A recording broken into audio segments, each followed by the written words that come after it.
بسم اللہ الرحمن الرحیم۔ السلام علیکم۔ امید ہے کہ آپ سب دوست خیریت سے ہوں گے۔ اللہ پاک آپ سب کو اسی طرح خوش و خرم رکھے۔ آج کی ویڈیو میں ہم حضرت خضر علیہ السلام کا ایک واقعہ آپ کو سنانے والے ہیں۔ ایک مرتبہ حضرت خضر علیہ السلام دریا کے کنارے بیٹھے تھے۔ اتنے میں کسی سائل نے آ کر ان سے سوال کیا کہ میں آپ سے اللہ کے واسطے سوال کرتا ہوں، مجھے عنایت فرمائیے۔ یہ سن کر حضرت خضر علیہ السلام پر بے ہوشی طاری ہو گئی۔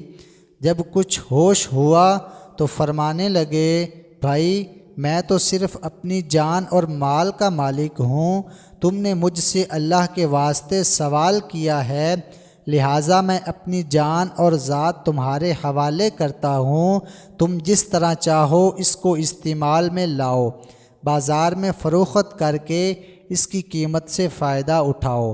چنانچہ سائل ان کو بازار لے گیا اور ایک شخص ساحمہ بن ارقم کے ہاتھ ان کو فروخت کر دیا۔ یہ خریداران کو اپنے گھر لے آیا، جس کی پشت پر اس کا ایک باغ تھا۔ چنانچہ ساحمہ نے حضرت خضر علیہ السلام کو ایک کدال دے کر کہا کہ اس سامنے والے پہاڑ جو 3 مربع میل رقبہ میں واقع تھا، مٹی کاٹ کاٹ کر باغ میں ڈالتے رہیں۔ اور یہ حکم دے کر ساحمہ اپنی کسی ضرورت سے کہیں چلا گیا اور حضرت خضر علیہ السلام اس پہاڑ سے مٹی کاٹ کاٹ کر باغ میں ڈالنے لگے۔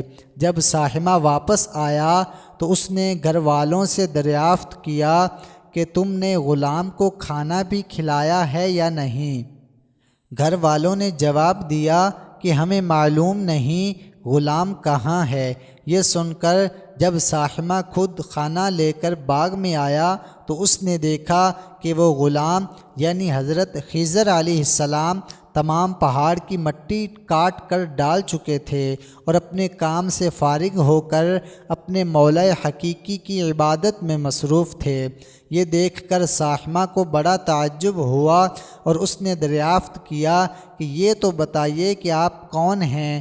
یہ سن کر حضرت خضر علیہ السلام پر کچھ بے ہوشی سی طاری ہو گئی اور پھر افاقہ ہونے پر انہوں نے فرمایا کہ بھائی میں خضر ہوں۔ جس کو سن کر ساحمہ کے ہوش اڑ گئے کہ تو نے یہ کیا کیا، ان کو غلام بنا کر ایسے کام پر لگایا، یہ تو انتہائی گستاخی ہوئی۔ پھر ہوش آنے پر ساحمہ نے توبہ کی اور پروردگار سے عذر خواہی کے ساتھ حضرت خضر علیہ السلام کو آزاد کر دیا اور جناب باری میں عرض کیا کہ الہ العالمین مجھ سے اس کا مواخذہ نہ فرمائیے، کیونکہ میں ان کو جانتا نہیں تھا۔ اس کے بعد حضرت خضر علیہ السلام نے دعا فرمائی اور سجدہ شکر بجا لائے کہ اے میرے رب، میں تیرے ہی حق میں غلام بنا تھا اور تیرے ہی حق میں آزاد ہوا، اس پر تیرا شکر گزار ہوں۔ بعد اس کے اجازت لے کر جب دریا پر واپس آئے تو دیکھا ایک شخص کھڑا دعا مانگ رہا ہے کہ اے میرے رب، حضرت خضر علیہ السلام کو غلامی سے رہائی عطا فرما دے اور ان کی توبہ قبول فرما لے۔ حضرت خضر علیہ السلام یہ دیکھ کر اس شخص سے دریافت کیا کہ آخر تو کون ہے؟ تو اس شخص نے بتایا کہ میں تو شازون ہوں، آپ کون ہیں؟ انہوں نے فرمایا کہ میں خضر ہوں۔ اس کے بعد شازون نے کہا، اے خضر، تم نے اپنے لیے رہنے کا مکان بنا کر دنیا طلب کی ہے، کیونکہ حضرت خضر علیہ السلام کا دریا کے کنارے پر ایک عبادت خانہ تھا۔ پس یہ سن کر وہ فوراً میدان میں نکل آئے اور وہیں اللہ تعالیٰ کی عبادت میں مصروف ہو گئے۔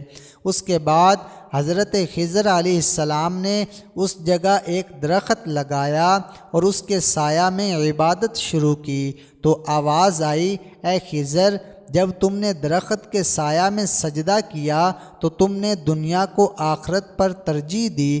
مجھے اپنی عزت اور جلال کی قسم ہے، مجھے دنیا کی محبت میں رضامندی نہیں ہے۔ اس کے بعد حضرت خضر علیہ السلام نے شاذون فرشتہ سے کہا کہ اے شاذون دعا کرو کہ اللہ تعالیٰ میری توبہ قبول فرمائے۔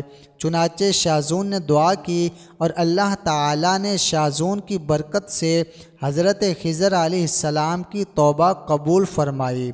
ہمیں اس واقعہ سے سبق ملتا ہے کہ خدا کے برگزیدہ بندے اسی حالت میں راضی رہتے ہیں جو اللہ کو منظور ہو۔ بے شک ہماری فلاح بھی اسی میں ہے کہ زندگی کے ہر موڑ پر آنے والے ہر پیچ و خم میں ہم راضی برضا رہیں، اللہ تعالیٰ کی چاہت کو سامنے رکھ کر زندگی گزاریں۔ دعا ہے کہ اللہ تعالیٰ ہمیں اس واقعہ سے سبق حاصل کر کے نیک بننے کی توفیق عطا فرمائے۔ تمام دوست کمنٹ میں آمین ضرور لکھیں۔